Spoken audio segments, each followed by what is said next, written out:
Morning mga guys, eto alas 4 na ng madaling araw. Eto na tayo ngayon, kailangan natin mag-roofing. Yan. At ang ating kasamang guard dito sa admin office, eto si SG Del Rosario. Gising na gising po yan, kitang-kita nyo naman, kumakaway pa. O yan, yan ang ating guard. Kaya tayo hindi naka-uniform, naka-jacket. Sobrang lamig dito para tayo talagang nasa Baguio kasi puro pine tree. Katulad nung pinakita ko kanina sa inyo, kahapon sa inyo. Yan. Ngayon, i-continue ko sa inyo yung sinasabi ko na Jesus Christ na malaki. Papakita ko sa inyo.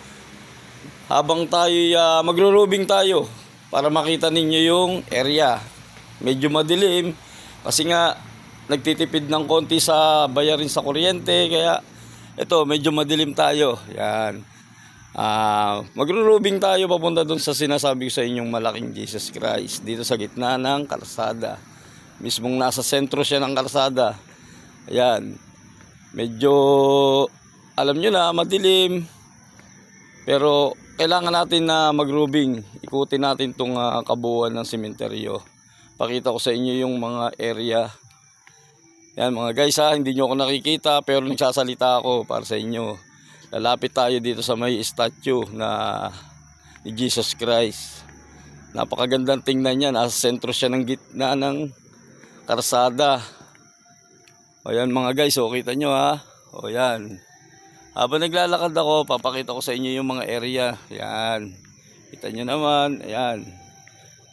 Yan yung mga mausoleo dito sa Gethsemani Cemetery. Yan.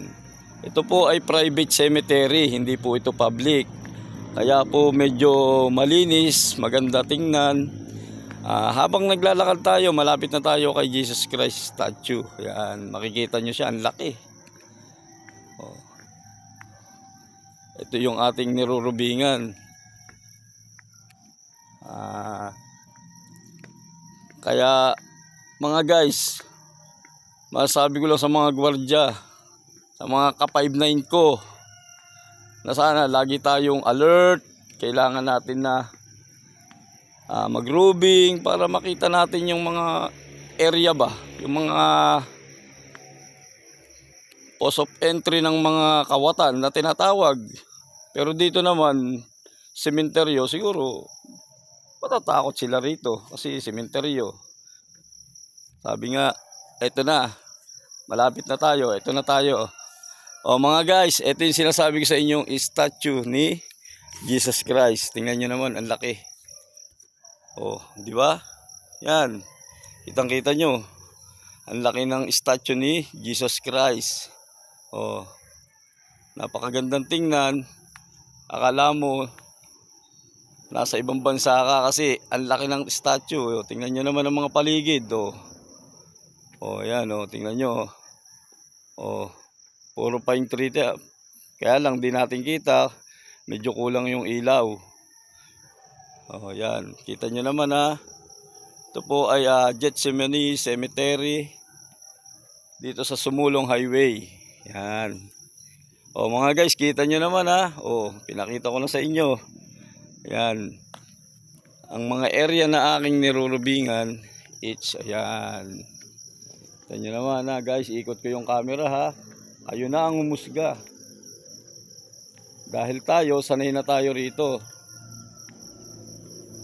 Pagtungtong ng 5:30, mga guys, papatayin na natin ang ilaw. Lahat ng ilaw na bukas, papatayin na natin yan. Yan. Ikutan natin siya. O yan, umiikot po tayo kasi nga po, masyadong malawak ang ating area.